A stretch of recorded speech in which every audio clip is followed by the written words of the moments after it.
Hello. Can you hear me clearly? Yeah. How are you? I'm very well. It's a pleasure to meet you finally. Yeah. Yeah, you too. Thank you So so you're much. Thank you so you're much the for agreeing. mastermind. Yeah, You're the one who created the drumstick that I keep seeing. yeah. Very cool. Congratulations. Thank you very much. Thank you very much. Thank you very much. And it's amazing. It's amazing what you're doing as well. We are all saying it, and we are inspired by what you're doing as well. Oh, Yeah. I Thank you so appreciate it. much for agreeing to do this with us and to share with us your experience, your knowledge, and especially Yeah. on the business side of things. We do all the chops, we do all the strokes, we do all the stuff. I'm trying to drive more conversations around the business side of things and Right. what really makes us thrive in the industry. So Mm, I'll be asking some questions. But first okay. of all, I will just introduce you. Some guys might join us or not with don't bother about that. We just have the session and see what we can learn from you.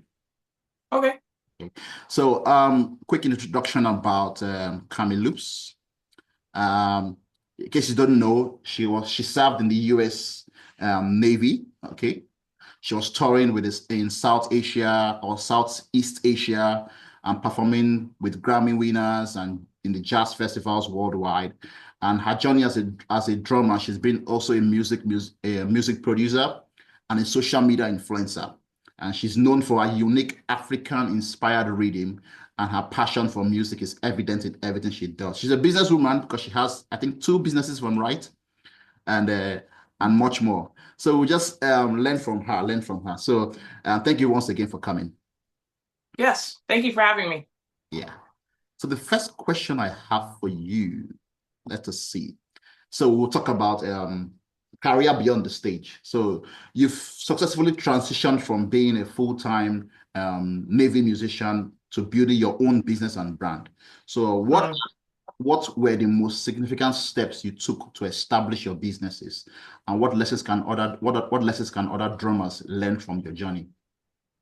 So after leaving the military and I got out in 2014 and then I started school when I was in the military, but I finished after I got out. And so after I graduated, I studied digital media and web technology. So like even as a musician, a drummer, I knew that I was going to have another level of creativity to, get my art out there. So I studied digital media and then I minored in business marketing.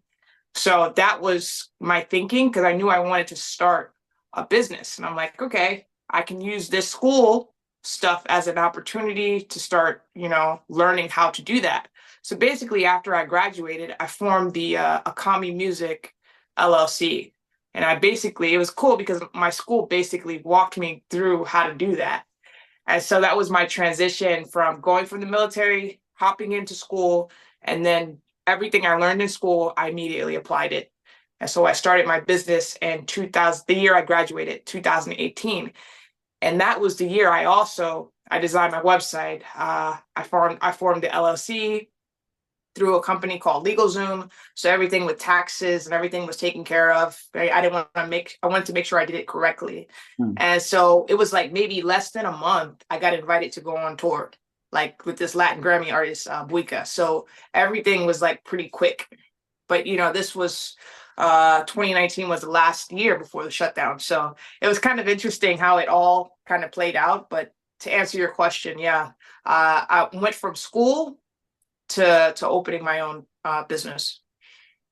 Yeah, I like what you said. You actually studied some form of business and marketing, and you Mm. applied it. That's very, very Mm. important because we normally say people go to school, but school doesn't go through them because they don't get to apply the things they learn in school. So it's amazing that you actually took some steps to apply the things that you actually learn.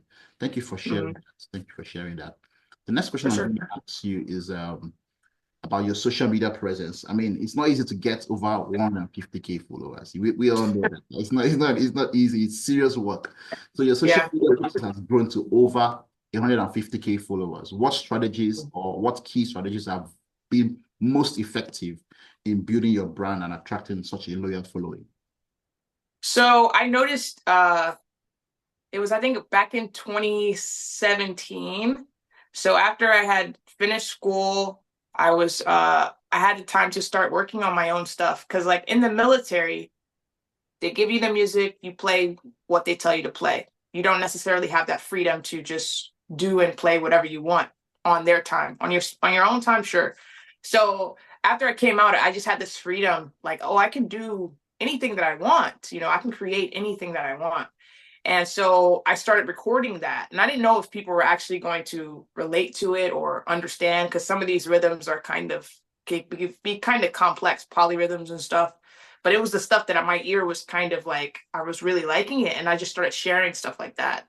And people were like, what is this? I've never seen anything like this before. It sounds like people would say it sounds Latin, it sounds African, it sounds like it's from this country, it sounds like this. And I was just kind of, exploring different rhythms that would come to my mind. Some possibly things that I hadn't heard before, but I don't necessarily know where it comes from. So I basically started recording that stuff. And that's when I really noticed that my following started to grow, was just like being really authentic to my sound. I wasn't trying to sound like anyone. I was just kind of just making up stuff. I was messing around with some electronics, making different loops. And for me, I was trying to sound bigger than what I was, because in my head I could hear percussion and drums. And so I needed like multiple people to be able to play that stuff. And so I would make loops and then I would play on top of the loop. And people were just like, we can't tell what's what. Like, this is amazing. And that's when I really noticed things started to kind of start changing as far as the social media stuff. So one thing I recommend is being consistent, being true to yourself, because there's a lot of drummers, out there, people like you, like the chops, they like the fast stuff. It's like, if that's what you do, great, do that. But if you're like more of a, jazz, if you like Latin, if you like African, then be true to that, because I think people relate most when you're actually being true to who you are. So that's my biggest what I've learned myself. And yeah. Yeah, cool, cool. What I could pick from that is that you didn't wait till you were a perfect drummer before you started getting in front of the camera. As Right, you right, were right. going through that journey, you were Yeah. comfortable before the camera. Some people are not, Mhm. they are waiting till they get very good before they jump before the camera and begin to build a personal brand. But you didn't wait. Mhm. You showed everybody that journey of Right, that's that's what I like from what you just said. And I want to encourage anyone watching this that you don't have to be perfect to get in front of the camera, and right. begin to build your personal brand. People would like to see your story, they like to see your journey. So thank you for sharing that. Yeah, for sure. The next question I'm going to ask you is so we'll talk about money. Okay. Drummers often struggle to turn their skills into a sustainable business. I'm not sure if this generalized worldwide, but I'm speaking from my experience and from where I'm coming from. I'm not sure if it's the same thing in the US, if drummers are actually struggling, like full-time drummers actually struggling to build a sustainable business financially, or if they're self-employed, financially grow their account. So what how have you successfully monetized your music and expanded into other areas like teaching and producing and DJing and stuff like that? Yeah, so that's a great question. I mean, I feel like anything in the arts. So, and to tell you, like, that's part of the reason why I went to the military, because I wanted a full time. I wanted to play music full time, but then I wanted to get paid like every day. Every day, every 2 weeks, you get the same paycheck. And so, as a musician, as like almost like a freelance musician, gigs are not the same all the time. There's a lot of fluctuation. You might have a good month, you might have, not a good month with less gigs. And so how do you create somewhat of a consistent pay scale? What I've noticed is with social media, especially on YouTube, you can get a pretty consistent pay, but then you have to make sure your content, you have to be making really unique content in order to have a consistent money coming in from YouTube specifically. And that's why Instagram was the first platform I kind of started on, but then I really began to realize like YouTube is where it's at, because YouTube, if you have good content and people are watching it, they will pay you every single month. So that's what I suggest as far as social media, because I have monetized my YouTube channel. I get money from YouTube every month. And so YouTube is good. Teaching, I also teach, a lot of people don't know this, but I teach at Guitar Center here in America. I've been teaching at Guitar Centers for like over 5 years. Wow. So so I teach and then I teach in person. I also teach online. And so creating almost like value for your information, not being afraid to ask for your price. Hey, if you want to charge $100, $200 for a lesson and that's your price, then you stick with that, because it brings up your value.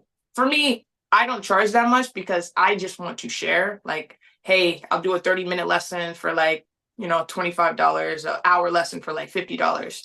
Okay. But like, as I continue to progress, it might be like $100, $200 for a lesson, and people will see the value in that and they'll pay for it because they know like, hey, this is real serious and I want to pay the money because I know this material is going to be very good. So the more you work on your craft as far as teaching, as far as your playing, that's one way to help bring in income.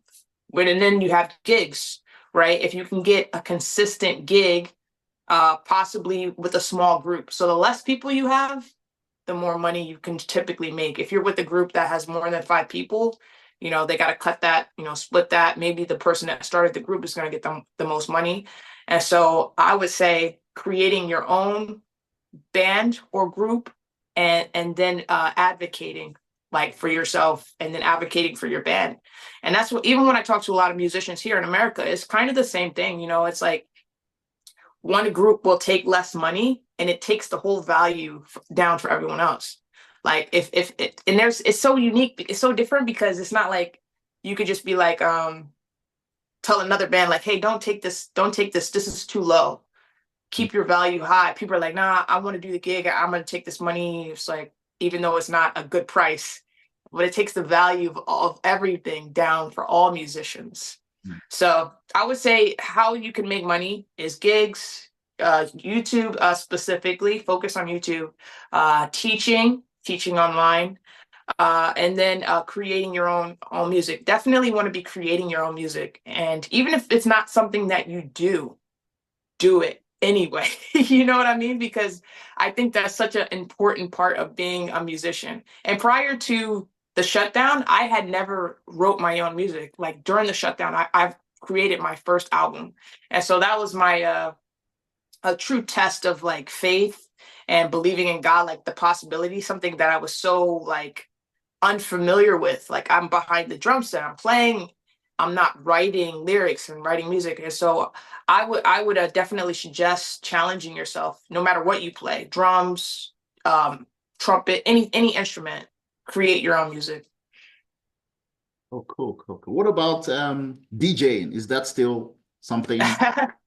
Yeah, so I did DJing for a little bit because what I noticed was I noticed that there are a lot of gigs where people just want to DJ. And so I was like, you know what? I need to be able to do this. But I didn't want to just do it like a normal DJ would. I wanted to implement my drumming aspect of it as well. So that was something I did more so before I had my son. After I had my son, I kind of slowed down with that just because I was focusing more on writing music and percussion and drums. But yeah, I did notice that too. Like drummers are great DJs. I know a lot of drummers don't probably DJ, but you got the timing down, you know how to mix the songs. That's all it really is. And then you can get a lot of gigs, like big gigs DJing. So Cool, that's cool. Apart from the products that you've created, which is your own music, do you have any other mm. products that you've created? Maybe you have a course ready to purchase on demand. It, your courses, do you have your teaching courses recorded and Oh, courses. yeah. Oh, okay, yeah, yeah. So I'm actually in the process of working on something like that where I can have something filmed and ready. I don't have that right now, but that would be the next thing, to have an actual course that's prepared and ready to send. Because a lot of people come to me and they're like, they ask me, hey, I want to learn from you. They may not necessarily want to take the online lesson. So having a course, having something already pre-filmed would be ideal. So yeah, that's something I'm working on. Cool. So there you have it, guys. What she's saying is the same thing with most of the former guys with the previous guys we've had a chat with on the show is the word diversification. You are diversifying your streams of income. You are diversifying your strategies. So based on all the things you've said, that's the key word I want to pick from there. And that's just the way forward for anybody. And that's what we mean by thinking beyond the drum box. Don't box yourself to only playing the drums. There are other things that you can transfer those skills into, like you talked about. So that's amazing. Mm, Thank you for sharing that. The next mm. question I'm going to ask you is now you said you had your son, okay, and you're a mother, you're a wife, and so how do you balance motherhood, business, and being an international music person? What are the challenges that you face in juggling all this responsibility, and how do you stay focused and motivated to keep it going?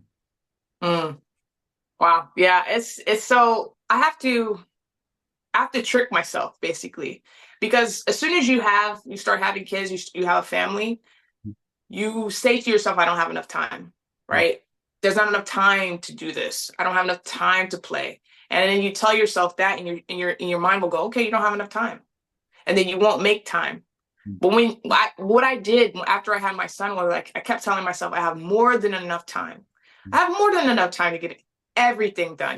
I don't have to be stressed out. I don't have to be worried. And so just telling myself that you find little times during the day where you might be sitting on your phone scrolling. You work on a little idea that you may have had. And so over the course of a week, I may start an idea on a Monday and I may not finish it till Friday. But I'm working on it. And so that's kind of how I think about it. You don't get too overwhelmed by the full idea. You just do little bits every day. So that's what I have to do, especially as like a mom and my son is always like, Mom, I need this. I come over here. I need this. You just go little by little. It's like, okay, all right, let me go do what you need to do. I come back, I may work on it for literally like maybe 5 minutes, but that 5 minutes is progress. So having a plan is a big part of it too. And sometimes I'll be honest, I'll stay up after my son goes to sleep. Everyone's sleeping. I'll get up at night and I'll work out my ideas Mm. because that will help me throughout the day when I need to record something or I need to actually play, then I already have the ideas worked out. So I work out my ideas usually at night. And then during the day, I take care of my son because I'm also homeschooling him. I'm teaching him at home. And that's how I kind of navigate. So, Oh, that's amazing. Homeschooling. Wow. yeah. Yeah, yeah. Okay, that's cool. So from what you said, you're saying the whole idea of people saying there's no time is a psychological thing, and you're able to Mm-hmm. change that mindset and tell yourself that there's time and make time. Mm-hmm. That's amazing. That's amazing. So we can't get too busy doing the most important things. We can make time for everything and keep everything. Mm-hmm. Thank you for sharing that. Mm-hmm. One other question, and this might be the final question, or maybe not. So for so for drummers looking to turn their passion into a thriving business, what three pieces of advice would you give them to help them get started and to think beyond just playing the drums? Mm. I would say find out what you really, really enjoy. Okay. So, like, drumming and teaching go well together. Like if you have a certain style, you can teach. But if you don't like teaching, then you don't want to force yourself to teach. Don't, you know what I mean? Like Mm. there's other ways you might say, hey, you know what? I can do the focus more on the social media side. I can focus more on YouTube and do stuff over there. But I think it's really important to, yes, challenge yourself, but maybe don't necessarily try to force yourself to really do something you don't like, because then that might turn you off from it altogether. You're like, man, I love to play drums, but I really don't like this part of it. Then, maybe put that lower on the list and try to find something else that can make you money, that can help keep you focused on your main thing if it's your instrument, and do stuff like that. So I think what I'm actually working on, and it's kind of tough because I move like every couple of years. My husband is in the Navy. He's a active duty. There we go. Yeah, so like my husband is active duty, so we move every like 2 years. So I was in Texas like, you know, 6 months ago. And now I'm in Virginia, and so I move a lot. And so to have a group of people that I start a group with, I have a band, like that has not been necessarily a possibility because every couple of years I'm going to be leaving. And so for me, that's something I want, but I have to keep it lower on the list just because of my actual, situation. But there's people out there that, hey, you like maybe the group aspect of it, then you could form a group. I mean, check out like, groups like Snarky Puppy and all these groups that like have amazing musicians, and then they're able to do what they love and take it all over the world, consistently gigging and stuff like that. So I would say after you have your drumming, find something else below that. I would say maybe even five things, you know. And if teaching is last, then okay, then you do that a little bit. Maybe you just teach online where you can like plan out your stuff. You don't maybe teach face to face. Like I don't want to do that. But I would say, yeah, like you mentioned, having different diversified ways to have income is the best way. Especially like a musician is I would say it's not the easiest it's not the easiest career, Yeah. but you do your best, and you stay positive for sure. That's one thing that I really learned myself, especially when you see other drummers, you're like, oh man, I'm better than them. Why do they have these endorsements or whatever? That's a bad mindset to have, because you have to think that there's more than enough for everyone. And so for me, myself, especially during the shutdown, I had to focus on just myself. And I would say every single day, I would say, I'm so thankful that I'm a Tama artist or I'm a Mino artist or whatever. I just stay focused. I didn't care like, oh, I just saw this person get picked up for this endorsement, and I feel like I should be, and I haven't yet. Because what does that do? That discourages you. And then you go forward and now you're discouraged. And so everything now you're creating from a space of like sadness, instead of being like, it hasn't happened yet, but I still believe it's going to happen. Right. And so that puts you in a space of excitement and joy. And when you're excited and joy, you draw that to that comes, you know what I mean? And so that was one thing I really tried to do during the shutdown when everyone was like, oh, I don't know what's happening. I was literally in my house, like being so thankful, like praise God for the new day. I'm so grateful. And you know what I mean? Like just practicing that, like actively practicing that, because I mean, a lot of people, you look around and you're just like, man, it's so horrible, it's so bad. But like you can train your mind to be grateful and be thankful every day. Okay, cool. Thank you. Thank you for sharing that. Thank you for sharing that. Yeah. You said something about endorsement, and I want to ask a question. This question is for me, and I want to learn from your experience. I know you have a handful of endorsements, if I'm right, or Yeah. collaborations with some unique brands. And Mm, I'm a startup business or startup of this drumsticks. mm. I've seen quite a number of drummers coming to my DM saying, "Oh, come and sponsor me, come and endorse me." I'm like, I'm not there yet. I'm just starting. I'm just starting. Right, So right, right. the question is twofold. From your experience, what do you look out for when you're looking for an endorsement, or maybe if a brand approaches you, what do you look out for?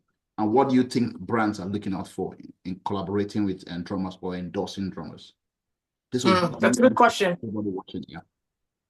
So one thing I've learned on this journey, and I will say a lot of drummers who are listening probably know the drummer Robert Sput Seawright, right? Robert Sput, the drummer that started a Ghost Note. Okay, he's played with Mono Neon. He's won like I think 6 Grammys. Started winning Grammys when he was like 13. He came to my Instagram and was like, "I've been watching your videos. I really love what you're doing." He literally told me, I work with Tama, I work with Evans. He listed all the companies he worked with. And at the time, I was working with no one. And it wasn't even on my radar. And I was like, he was like, "Do you need any help? Let me know if you need any help. And I'll put your name out there to these companies." And I'm like, wow, like that's how it happens. And so my story is kind of unique. I know every endorsement story with an artist is different, but this is mine. And so I was like, I thought he was kidding. I was like, yeah, I would love to. And literally from his word of mouth, Mino Percussion sent me an email and they're like, "Hey, Robert Sput, they put us in touch with, we've been watching your stuff already, but like, we would love to work with you." And they were like, "Hey, We want to send you out some stuff. Just go online, pick out whatever you want. We'll let you know if it's too much, blah, blah. They sent me a bunch of stuff. I started making videos with it. And so that was like my first really big endorsement. And it was from social media. And so what a lot of companies are looking for is they're looking for you to already play your stuff, your social media should be just drums, essentially.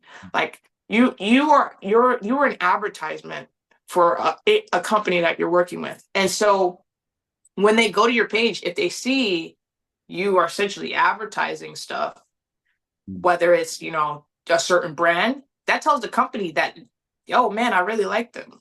And so that's what they look out for. Like if you're like, oh, I really want to play Tama drums, but you only have Pearl drums on your Instagram or your YouTube, they're gonna be like, oh, I never would have guessed you want to play Tama drums if you have a different drum company. Mm. And so that was what Robert Sputt was telling me too. He was like, because I wanted to play Tama drums, but I didn't own a Tama kit. Yeah. And so after he told me that, and he was like, yeah, send me a video of you playing a Tama kit, and I'll send it over to the people so they can see you playing their stuff. And I was like, I don't have one. I literally from just him telling me, the next day I went and bought a kit. So Wow. you have to invest. You do have to invest Yeah. in your craft and invest in the companies that you want to work with. Because Mm. how else would they necessarily know that you want to work with them? And Mm. so for you, like I would say people who want to play your sticks, they should be playing your sticks already before they come to you and say, hey, I want to play your sticks. It's like, oh yeah, you're a great drummer, but do you like my sticks? Do you know about my product? Mm. The length of my stick, the weight, the tip, what I make my sticks out of, what type of wood. You should be knowledgeable about the company you want to work with. And Mm. so that's one thing I noticed that companies look out for. And for like one of the last endorsements I got, and it was after I met the Evans artist rep at PASIC, I think it was like 2022. I met him and I was able to talk knowledgeably about the products that they have. I was like, yeah, I just bought the new DB1 cymbals. I've been trying out these products, and we can have a conversation Mm. about the things that they make. And so that shows that you like the product, you're knowledgeable about it. And if anything, you can showcase it and be a good representation of the company. Mm. Yeah. I have all my answers right here. Since I've never Yeah, known before. Thank you very much for sharing that. Thank you. yeah, for sure. Cool, cool, cool. So thank you. That'll be all from me. And nobody joined live, so it's recorded. We'll put it out there, and people can watch it and get snippets. Mm, The most important thing is yeah, that people can watch it and learn from this and apply it if they choose to in their lives and move their life forward as drummers. So thank you very much for sharing that yeah. experience with us and with the Thanks community. for having me. It's a pleasure. Do you have any final words you want to say or anything you want to say before we go? No, I would say, just keep for all the people watching, keep believing in what you want and believing that it's possible. Because sometimes it doesn't happen overnight. People think, these endorsements come in a year. Sometimes it takes 4 years, 5 years of consistently playing the same company. And I will say, I want to add this because I feel like a lot of drummers may be thinking this. So I've seen a lot of recently some drummers that they're endorsed with, say, Yamaha, and then they get endorsed with Tama, right? And so like on their page, you see all Yamaha stuff, and the next thing you know, they sign with Tama, and now they just have this amazing new, kit or whatever. I literally just saw this like 2 days ago. I will say if you are offered an endorsement and you don't necessarily want to play those drums or that product, I would say you should still do it because it makes you a little more enticing. Okay. So like, because for example, I'll use myself as an example. Before I signed with Mino Cymbals, I was with Peisty Cymbals for 1 year. And I signed with Peisty because I didn't have any cymbals. But it also helped me just learn how. Yeah, so I would say don't get discouraged if you see someone playing a different kit like than the one that they're recently signed with. I say it makes you a little more enticing if you're already working with a company. right? Because a lot of drummers do that. Even Eric Moore, right? He was working with Zildjian and then he signed with Paiste, right? I feel like if you know how to represent a company, if you switch products, they're gonna know that you're gonna represent their company well. You're gonna be exclusively playing their stuff, and so if anything, it makes you more appealing. And so I say that to say, if a company offers you a drum set endorsement or drumsticks, drum heads, I would say go for it, because it's going to help you. It's going to help you in your career. A lot of kids, they're like, I don't want to take, I only want to play tom drums and I'm not going to take any other endorsement. Okay. When some company says, hey, we want to give you a kit and you can exclusively play it and blah, blah, blah. Hey, I don't know. It's up to you. I would say go for it Yeah, and learn and practice on your promoting of a company. yeah. That's my own 2 cents. I totally agree with you. It's like building your CV, you know, Mm, giving endorsements. You've endorsed this person, you've done a good job for them, and then somebody else comes and you can easily switch. And they see that you have that experience, you know what you're doing. They'll be willing to work. right. I totally agree with that. Thank you. Thank you for sharing it. Mm, yeah, for sure. Don't limit your don't no one should limit themselves and say, oh, I'm only gonna work with this brand and it's just this brand. And yeah. Mm, right. Yeah. All right, thank you. Thank you. Thank Yeah, you. no Let me problem. Thank go. you for having me.